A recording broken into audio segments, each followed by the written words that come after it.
It's time for a Bible story. Today we're looking at the story of Joseph, part 2. Oh, that's right. I forgot we had the whole to be continued thing last time. But could we do a quick recap or something? Like, a lot's happened since then. I can't really remember the details. Wait, so much has happened in 1 week that you really can't remember? Yeah, man. Had a busy week. Had to wash my 3 cats. Made a corn maze in my backyard. Had to read 14 books twice. Okay, sure. We can do a recap. Joseph lived in the land of Canaan, and he had 11 brothers. Yep.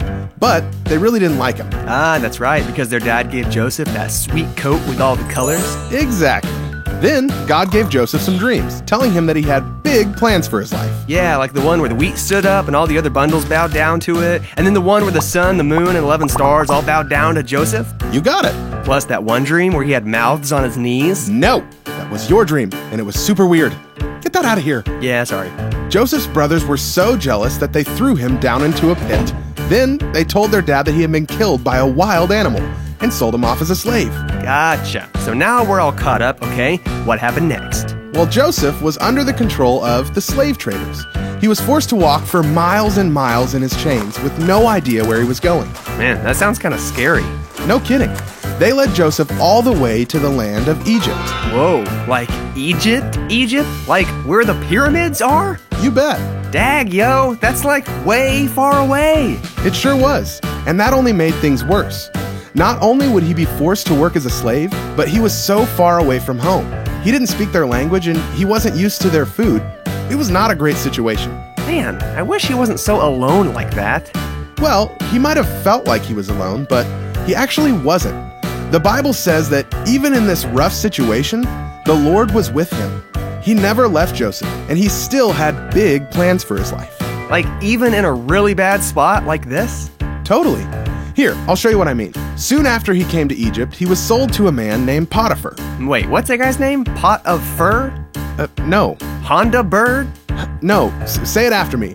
Potiphar. Potty turd. No! Come on, man. That's not even close. Yeah, I know. I just wanted to say potty. Potiphar was a very wealthy man.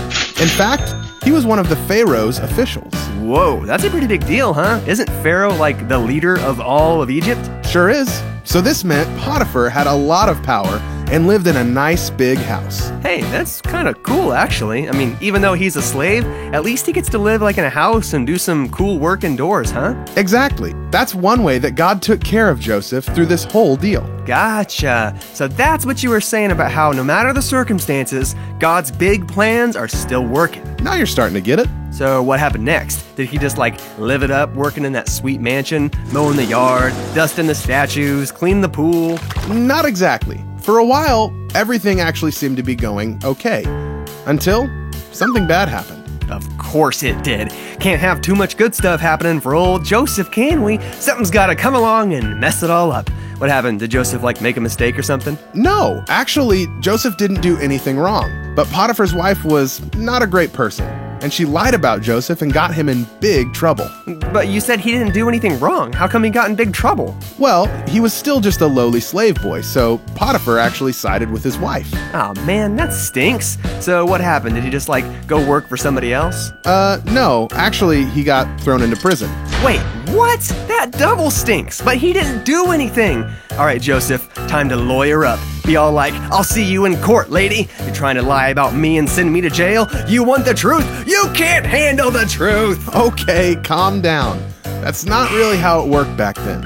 If someone like Potiphar wanted you to go to jail, you went to jail. Man, this is all just a big old bologna cramwich with extra bogus sauce and a side of ripoff. I know, but remember, even in all those dark times, the Lord was still with Joseph. Wait, but how? His situation keeps getting worse and worse. First, he's thrown into a pit by his jerk brothers. Then he gets sold into slavery. Then he gets lied about by some jerk lady and thrown into a stinking rat-infested prison. That's true. His circumstances weren't all that great, but God still had a great, big, awesome plan for his life. And even in the hard times, the Lord was with him. But then, something was about to happen that would change things big time. Oh, really? What happened? Well, that's the next part of the story.